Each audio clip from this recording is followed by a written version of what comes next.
So this is a... it's sort of a dystopian fantasy novel, but I think what he brings up, what Martin Kell brings up in the piece in The Guardian about this, I think is quite right.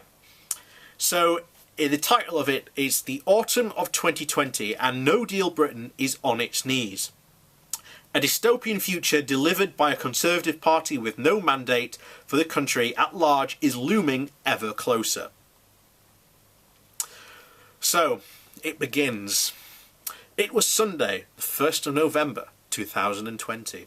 The helicopter carrying its hush-hush VIP visitor was expected soon. Staring through the checkers window at the lawn where the unmarked Sea King would soon land, Prime Minister Boris Johnson could hardly believe what he was about to do.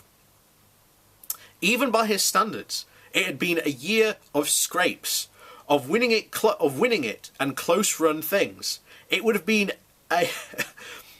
have destroyed another leader. In the summer of 2019, he had defeated Jeremy Hunt by an unexpectedly narrow margin. A year ago, he had led Britain out of the European Union without a deal. He had been cheered to the echo at the Tory conference. The Brexit Party had plummeted in the polls, but things had gone wrong quickly elsewhere.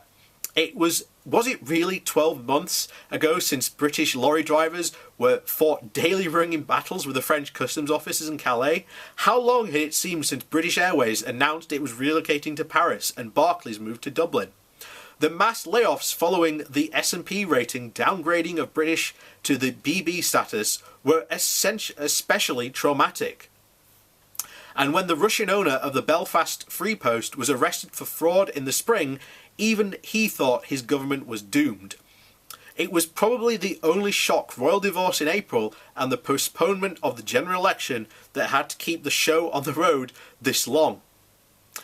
Just yesterday, however, 2 million people had protested through London in protest on the Brexit anniversary. There was a knock at the door. President von der Leyen is here, Prime Minister. The official announcement. Welcome to my eagle's nest, boomed Prime Minister cheerfully. The European Commissioner President did not smile. Let's get down to business. Boris, she began, tell me, is this serious? And he placed on the table a file-held, top-secret UK government application to rejoin. Well, no, it isn't entirely serious, Boris Johnson wears his principles more likely than most. It is nevertheless highly improbable that a man who is currently clawing his way up the greasy pole would brazenly spurn his own case in such... would brazenly... it's an advert and it's thrown the page all over the place. Sorry about that. It is nevertheless highly improbable that a man who is currently clawing his way up the greasy pole would brazenly spurn his own cause in such a way. But who can say for sure? The poster, Peter Khalil, made a plausible case this week that Johnson could end up calling a second referendum in order to retain power. As Kleiner put it, changing his mind would be an addition to an already impressive list, not a break with any personal tradition of a principled consistency. It is high time to get serious. Time, so to speak, to take back control. For the past 6 weeks, the biggest public issue facing this country has been, in effect, been privatised to the Conservative Party internal processes. The debate about the Brexit options has spiralled into a netherworld of faith-based outcomes and fundamentalist beliefs in which the candidates have made promises they cannot keep, and about processes they do not control. Meanwhile, the rest of us wait meekly for the outcome of the Tory members' demand. This is an act of collective negligence on the public's part, and even more dangerous hijack of democracy by the minority of Tory MPs led by Graham Bradley, who successfully forced May out. Perhaps it will be reversed if Philip Hammond, David Gauke, and perhaps even May herself can find a way of working across the House of Commons to stop the renewed drive towards a no-deal Brexit. It is important to be clear about the first about the first three things concerning a no-deal Brexit. First, a no-deal outcome on or before the 31st of October is now increasingly. Second, it will cause real damage to the country, both in the short and long term, damage about which the Brexiteers are lying. And third, it does not have public support. Only 28% of all voters back a no deal, and just 47% of Tories among under 25s, and a mere 8% support a no deal. Rationally, it is political madness to desire no deal, but the leadership contest has narrowed the debate about options so that the difference between Johnson and Jeremy Hunt is on no deal is increasingly difficult to discern. Both candidates know that they will not be able to negotiate a new deal. Both have boxed themselves into not seeking an extension. Neither is likely to expend limited political capital trying to finance a negotiated Brexit through an already uncooperative Parliament. The contest has also used up a lot of precious time. The leadership election will be followed up by a parliamentary recess, and in turn by the autumn conference season. And with Brussels, the EU leadership is also in transition. It becomes increasingly unrealistic to expect the two sides to find a new vision of the withdrawal agreement and political declaration on both which they can both sign off on. Even if they both wish to do so, neither of them has the time to do it.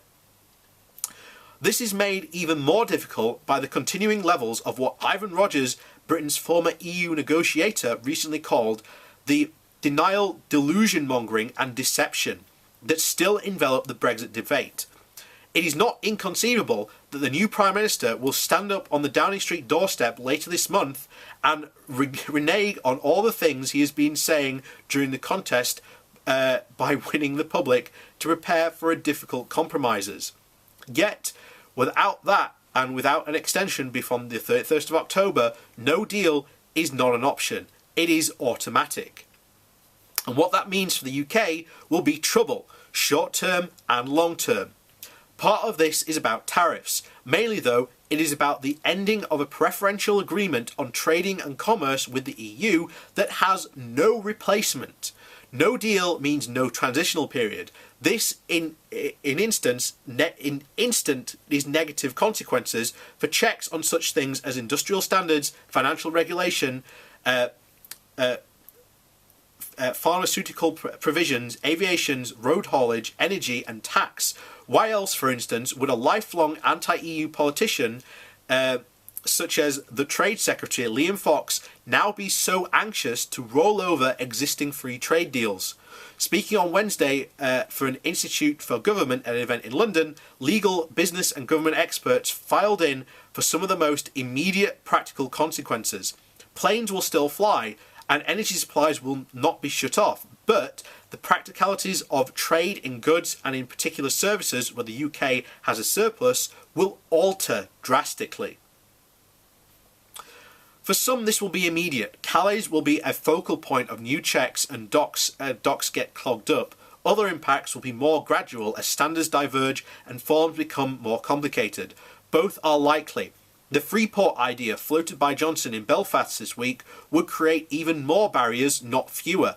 The mitigation of payments to farmers proposed by Hunt are illegal. Sorting out new arrangements which will be on EU terms will take years. So forget about Wimbledon, the women's football, the cricket and the summer holidays. Grasp instead that this is the month in which the Conservative Party will decide to put modern Britain through the economic and political ringer simply in order to save its own skin from the Brexit Party. No one voted for this, least of all in 2016, and it would surely be better to remain than have to rejoin.